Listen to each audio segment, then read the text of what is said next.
భారతదేశ ప్రజలు బీజేపీకి ఓటు వేసి అభివృద్ధికి పట్టం కట్టారని పార్టీ రాజన్న సిరిసిల్ల జిల్లా అధ్యక్షులు ప్రతాప రామకృష్ణ అన్నారు. వేములవాడలో ఏర్పాటు చేసిన మీడియా సమావేశంలో మాట్లాడారు.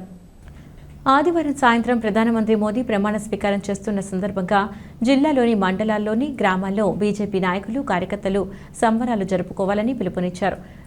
మూడవసారి ప్రధానమంత్రిగా ప్రమాణ స్వీకారం చేయనున్న మోడీకి కేంద్ర కేబినెట్ మంత్రులుగా బాధ్యతలు స్వీకరించనున్న సికింద్రాబాద్ ఎంపీ కిషన్ రెడ్డి, కరీంనగర్ ఎంపీ బండి సంజయ్లకు ప్రత్యేక శుభాకాంక్షలు, ధన్యవాదాలు తెలిపారు.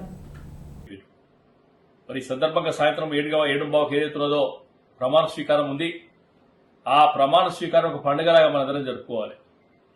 ఇంకో ఆనందమైన విషయం, మన కరీంనగర్ పార్లమెంటు ముద్దుబిడ్డ, హిందుత్వానికి ప్రతీక బండి సంజయ్ గారికి కూడా ఈ కేంద్ర కేబినెట్ చోటు దక్కడం ఏదైతున్నదో అదే రాయరాజేశ్వర స్వామి ఆశీర్వాదంతో పాటు ఆ అమ్మవారి ఆశీర్వాదం, మనందరి ఆశీర్వాదం కూడా ఆయన ఉంది కనుక మనం 7 గంటలకు జరిగే ఆ కార్యక్రమాన్ని మనందరం కూడా చాలా గ్రాండ్ గా సెలబ్రేట్ చేసుకోవాలి.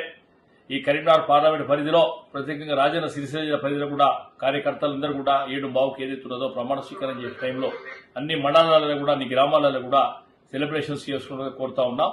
భారత్ మాతాకి జై. మరొక్కసారి కూడా కేంద్ర కేబినెట్ లో బండి సంజయ్ గారికి చోటు కల్పించినందుకు ప్రత్యేకంగా కేంద్ర పార్టీకి, అమిత్ షా గారికి, నడ్డా గారికి, కిషన్ రెడ్డి గారికి, నరేంద్ర మోడీ గారికి కూడా ప్రత్యేకంగా ధన్యవాదాలు తెలియజేస్తా ఉన్నాం. భారత్ మాతాకి జై.